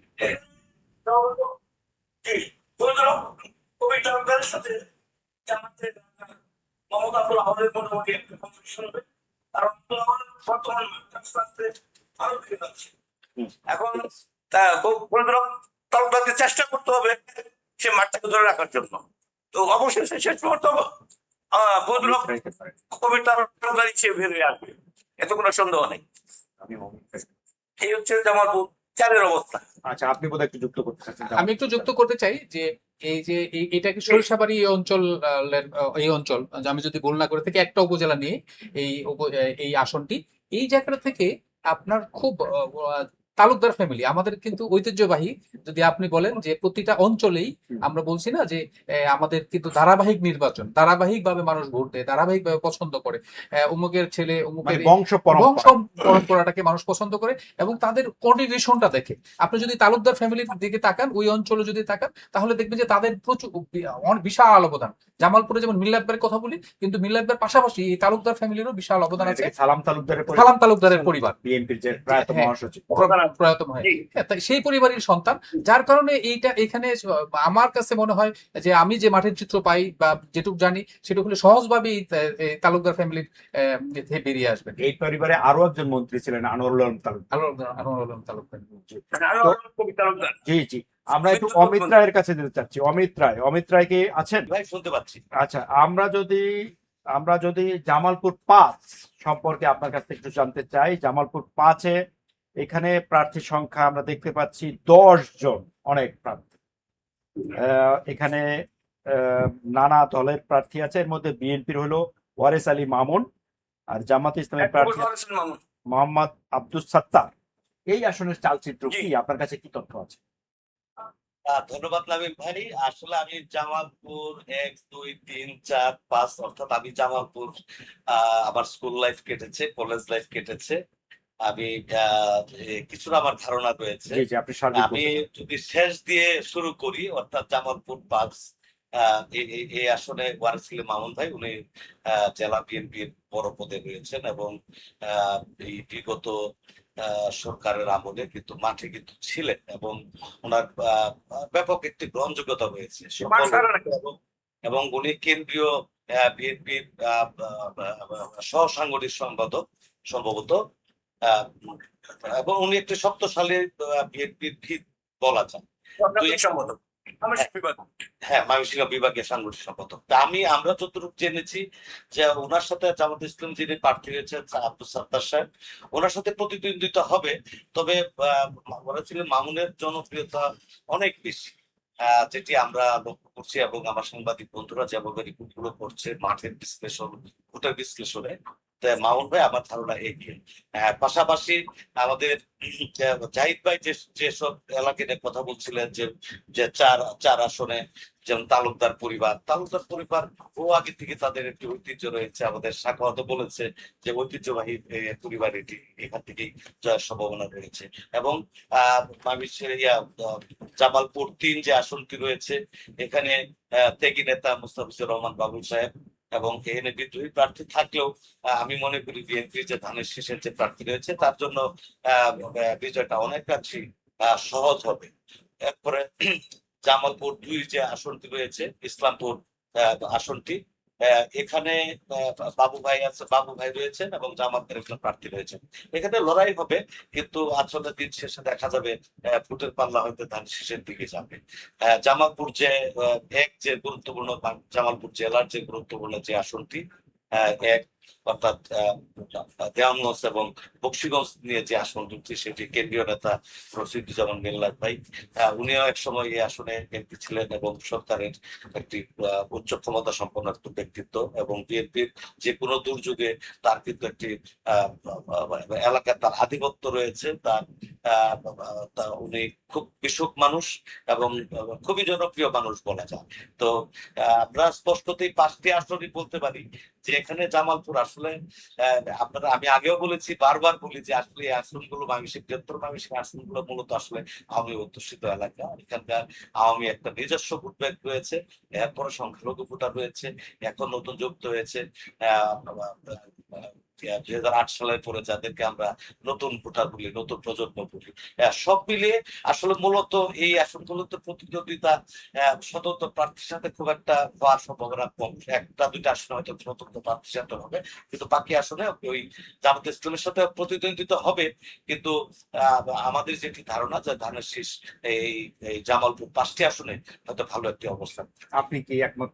পোষণ করবে? আমি দাদা অমিত রায় যেটা বলছিলেন, যে কারণ উনি সবসময় এই অঞ্চলটাতে ওনার সাংবাদিকতা যদি বলি, যে ময়মনসিংহের অঞ্চলে সবচেয়ে ভালো একজন সাংবাদিককে যখন আমরা খুঁজে বের করার চেষ্টা করি, তখন অমিত রায়ের আমরা খোঁজ নিই, তার কাছে তথ্য নিই, তার কাছে ইনফরমেশন নিই, তা নিয়ে আমরা আসলে বলার চেষ্টা করি। সেই জায়গা থেকে আমি ওনার সাথে দাদার সাথে কণ্ঠ মিলিয়ে বলতে চাই, এরপরে শেরপুরে ছিলেন, হাকাম ভাই নেত্রকোনায় ছিলেন, আমরা যেটা মানে ওনাদের যেটা জানি, এবং সেই সাথে আমরা কেন্দ্রীয়ভাবে যেটা খোঁজ খবর রাখি। আমার কাছে আমরা আপনাকে শুরুতেই বলছিলাম যে ময়মনসিংহ অঞ্চলে 24টি আসনের মধ্যে 23টি আসনে নির্বাচন হচ্ছে। দেশে একমাত্র একটি আসন, শেরপুরে একটি আসনে নির্বাচন হচ্ছে না, 299টি আসনে নির্বাচন হচ্ছে। এই জায়গায় যে ওই যে অমিত রায় যে কথাটা বলছেন যে ময়মনসিংহ অঞ্চল আসলে আওয়ামী অধ্যুষিত, এটা একেবারে চরম সত্য। কিন্তু এই আওয়ামীর অধ্যুষিত অঞ্চলেও তারা তো ভোট দেবে। এই ভোট কিন্তু আমাদের কি, ভোট কি যুদ্ধ নাকি ভোট উৎসব? আমরা যদি এই জায়গাটা যে যাই, অনেকেই বলে যুদ্ধ, অনেকেই বলে উৎসব। কার জন্য যুদ্ধ? যে প্রার্থী যারা আছেন তাদের জন্য যুদ্ধ, আর এই যে আমরা যারা ভোটার আছি সাধারণ মানুষ, তাদের জন্য উৎসব। এই জায়গায় যদি উৎসবের ভোটে সাধারণ মানুষ অংশ নেয়, তাহলে সাধারণ মানুষ যদি ভোট দেয়, তার এই জায়গায় 24টা আসনের মধ্যে আমি যদি আমাকে বলেন যে একেবারে আমি বলি যে বিনা বাধায় 20টা আসনে বেড়ে আসবে বিএনপির বিদ্রোহী প্রার্থী। আর হয়তো এই 2টি আসনে শক্ত প্রতিদ্বন্দ্বিতা হবে, সেখানে জামাতের বের হয়ে আসার সম্ভাবনা না থাকলেও তীব্র প্রতিদ্বন্দ্বিতা হবে। আচ্ছা, আর মামুন খান, আপনার কাছে একটা শেষ মন্তব্য জানতে চাই। আমরা দেখছি যে দেশের সীমান্তবর্তী এলাকাগুলোতে, যেমন সাতক্ষীরা, দিনাজপুর, চাঁপাইনবাবগঞ্জ, পঞ্চগড়। কুমিল্লা, পঞ্চগড়, এইসব এলাকায় জামাতের একটা প্রভাব বেশি, কিন্তু আপনাদের ময়মনসিংহ অঞ্চলে আবার এটা একটু উল্টো চিত্র। এর কারণটা কি? আপনার এটা একটা আপনি তো, খুবই মানুষকে- সুন্দর প্রশ্ন। এটা নেত্রকোনার ধরেন এটা হচ্ছে যে মানে হাওর অঞ্চল, তারপরে হচ্ছে এখানকার ময়মনসিংহ তো এখানে বড় সীমান্ত আছে। অনেক প্রাচীন যুগ থেকে একটা মরুমি ভাবধারা মানুষের উপস্থিতিটা বেশি। দেখবেন বাংলাদেশের পক্ষে তো মরুমি সাধক যারা আছেন, জালালউদ্দিন খাঁ, রশিদউদ্দিন, উকিল মুন্সি, দিন শরৎ, তারও আগে আপনি যদি ময়মনসিংহের গীতিকার কথা বলেন, এখানকার মানুষ একটু ভাবুক, একটু সৃজনশীল। তারা মানে যে কোনো ব্যাপারে, সেটা ধর্মীয় হোক, রাজনৈতিক হোক, সাম্প্রদায়িকতা হোক, উগ্রত্বকে তারা পছন্দ করে না, বা এই উগ্রত্বের দিকে তারা ধাবিত হয়। সহ অবস্থান, সহমর্মিতা, পরস্পরকে ভালোবাসা, এই যে মরমী একটা যে ব্যাপার, হ্যাঁ, এইটা হচ্ছে আমাদের এই নেত্রকোনা, সুনামগঞ্জ, যদিও এটা সীমান্তবর্তী, হ্যাঁ, সীমান্তবর্তী হওয়ার পরেও এটা হচ্ছে এই এলাকার মানুষের একটা আদি বৈশিষ্ট্য, গভীর বৈশিষ্ট্য। ওই অঞ্চলটা যেরকম জলজ, কাদাময়, সবুজ, হিজল গাছ প্রকৃতির একটা নরম ছোঁয়া আছে, মানুষের মনগুলো ওইরকম। আমি যেটা বললাম যে এত তীব্র উগ্র কোনো কিছুতেই তারা মানে পছন্দ করে না। আপনি একটু এক লাইনে উনি যে মন্তব্য করেন এর সাথে কি আপনি একমত? হ্যাঁ, আমি বলি যে যে আমাদের অঞ্চলটা ব্রহ্মপুত্র ঘেরা। এই যে নদী অঞ্চলের মানুষ, নদীমাতৃক মানুষগুলো সবসময় আসলে এই পজিটিভ মানসিকতার মানুষ হয়। তারা ভালোকে ভালো বলে, মন্দকে মন্দ বলে, তারা অবশ্যই ক্ষমতাকে প্রশ্ন করতেও জানে।